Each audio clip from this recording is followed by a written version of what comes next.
Marco Ferré, vous sortez un film qui s'appelle Yabon les Blancs. C'est un joli titre quand même, non? C'est vous qui avez trouvé ça? Non, pas moi. C'est qui a trouvé ça? Moi, j'ai pensé un titre que c'est Come sono buoni bianchi. J'ai fait traduire et le garçon qui l'a traduit. Et en français, c'est encore mieux. Il a dit Yabon les Blancs. C'est très très bien. C'est très bien. Alors pour vous, tout ça, c'est du colonialisme, quoi, pour vous. Je veux dire, le fait de vouloir que les Noirs vivent absolument comme nous, qu'ils mangent du pain, qu'ils mangent de la farine de poisson. Oui, la farine de poisson, c'est vraiment... Non, la farine de poisson, après, c'est horrible, franchement. C'est une chose franchement horrible. C'est horrible déjà pour les chiens. La farine de poisson qui reste, après qu'on a fait manger les chiens, on l'envoie et on la pêche en face de l'Afrique.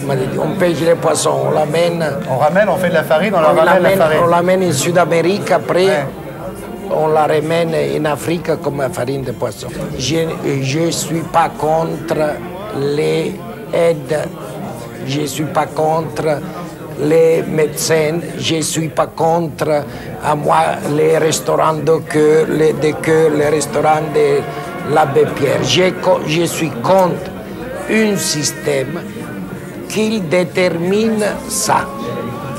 Quand je vois à la télévision qu'ils publicisent 40 000 bougies, hier soir il y avait 40 000 bougies qui ça représente 40 000 enfants qui meurent chaque jour. Dans le même temps, ils n'ont pas fait sortir les montagnes de blé, les photos des montagnes de blé, des photos des montagnes de maïs, les photos des montagnes de beurre qu'on tient. Ça sont les surplus. Les surplus, on ne les touche pas. Pourquoi? C'est le pouvoir.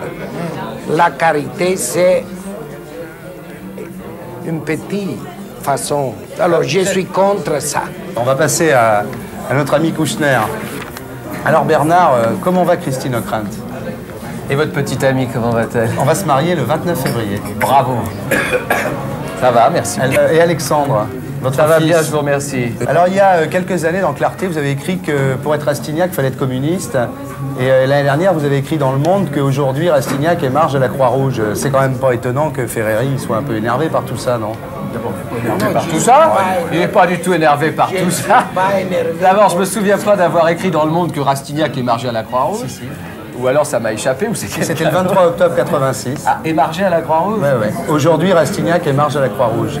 Ce qui veut dire que Rastignac est passé comme ça du Parti communiste à la Croix-Rouge. Il y a un temps pour la gauche et un temps pour l'humanitaire. Ouais. C'est vrai que la découverte du monde qui s'est fait un peu par les idéologies, pardon d'être un peu grave, maintenant se fait par la découverte du réel, et c'est autre chose, et ce sont des gens qui vont rencontrer les autres, qui les rencontrent pas forcément bien, comme le raconte Marco dans son film, qui les rencontrent peut-être mieux qu'il ne le dit parfois, et en tout cas les différences sont toujours très grandes, et moi je pense qu'il faut se parler et se rencontrer. Ça n'empêche pas de faire la guerre après, mais au moins on s'est affronté vraiment. Enfin, finalement, vous n'êtes pas choqué par le film de Ferreri, quoi. Pourquoi voulez-vous que je sois choqué? Encore une fois, j'ai aucun droit à être choqué. 84, et Ferreri, il raconte une opération dans le Sahel où les gens...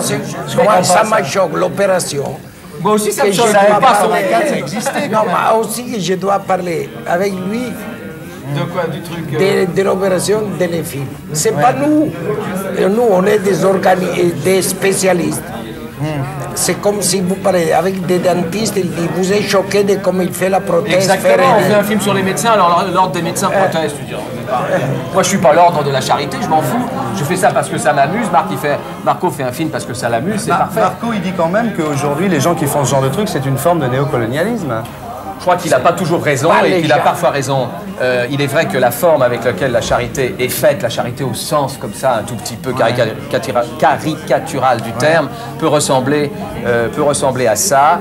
Et en tout cas, les conséquences de cette aide-là sont très souvent une forme de colonialisme mal comprise. Il est certain tout simplement que quand on amène de la viande pas chère dans un endroit où les gens ont de la difficulté à manger de la viande, à la manger, et surtout les paysans à vendre leur viande sur le marché, on démolit le marché. Tout le monde sait ça très bien. Mais de toute façon, la viande qu'on va distribuer, on l'a payée. On ne touche pas notre système économique, on ne le touche pas. Mais on ne peut pas le toucher, parce que si on le touchait, on écroulerait l'ensemble. C'est ça qu'il faudrait faire. C'est vrai que vous êtes voisins en Corse? Nous sommes pas loin l'un de l'autre. C'est vrai, Marco? On est voisins, pourquoi on est riche. Pour ça, on peut parler de la charité. Et pour être sûr de ne rien rater de Inarditube, abonnez-vous et mettez un pouce bleu.